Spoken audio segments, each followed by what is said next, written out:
Record conversation semua saya ada. I have nothing to hide. Daripada hari pertama mereka datang minta tolong, termasuklah tolonglah Aidil, kita orang ni tak ada duit. Kita orang tu dan ini budak-budak kita semua nak minta duit je kerja. Since you dah ada studio semua sekali, boleh tak you tolong kita orang? Ambilkan berapa budak, letak bawah payroll you. Nak budak ramai-ramai dalam bawah payroll. Saya cakap, kalau ramai-ramai dalam payroll ni, expose saya letak bawah payroll saya. Kan? Berbulan-bulan kontrak. Bulan kontrak untuk apa? Sebab dia tak ada penerangan. Saya tanya dengan saya punya ketua-ketua presiden parti, apa ni, ketua-ketua parti saya yang senior-senior, saya cakap, boleh patut tak kita tolong bersatu ni? Cakap, kita nak apa ni, pembangkang yang kuat, pergilah tolong. Saya kata okey. Tapi saya takut dia akan tikam. Kan? Minta tolong segala-galanya bang. Dia minta tolong segala-galanya. Sampailah tolong minta, tolong boleh buatkan tak majlis hari raya dengan media semua sekali. Tolong setolong-tolongnya. Duit bagi wartawan pun masih berhutang dekat kita orang. Damn. Orang bergaduh dekat atas. Abang tahu tak? Ketua penerangan dia bagi duit kat wartawan. Dah tahu hari tu dia datang, dia kena bagi duit kat wartawan. Duit pun tak bawa. Pinjam dengan kita orang duit. Ya Allah. Sampai hari ni pun tak bayar. Tak payah cakap gaji nasib baik kita tak ambil ramai untuk bekerja bawah dia orang. Atas nama siapa? Nama saya. Syarikat saya diminta tolong untuk masukkan payroll. Saya tolong. Saya boleh buka cerita. Sebab saya tak ada apa benda yang nak. Okay?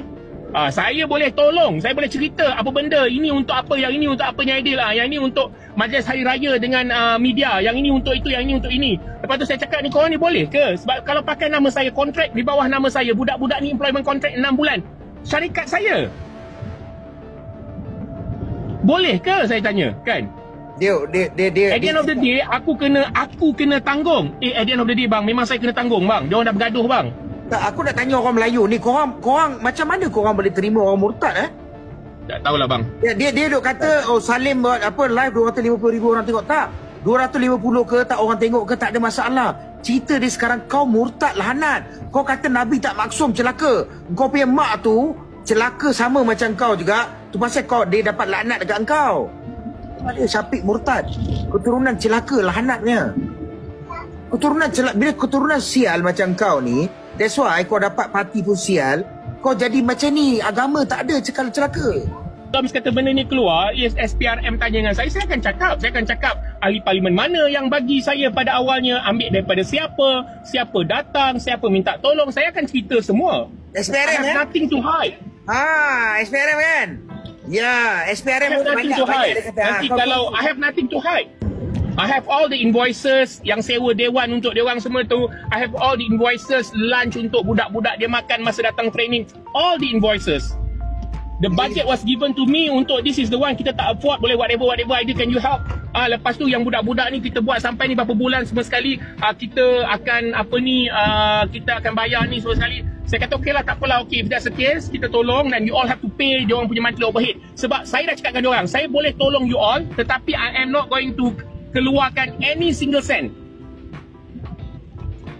Dan lepas tu sampai ke hari ni, sampai ke sudah, duit bagi wartawan senior tu yang diorang jemput ke majlis beraya bersama media tu pun masih berhutang. So you be careful if you want me to open up. Nanti aku akan cerita apa benda semua sekali. You be careful. Berapa ramai akan be implicated. Bersatu, adakah korang parti yang begitu hina sekali? Bangsatnya korang duit tak ada macam tu. Korang duk sapu dahsyat. Jana Wibawa DN. Boleh. Mana tak boleh tu. Mana benda tu boleh bayar tu. Lepas tu hutang dengan YB ada pun tak boleh bayar.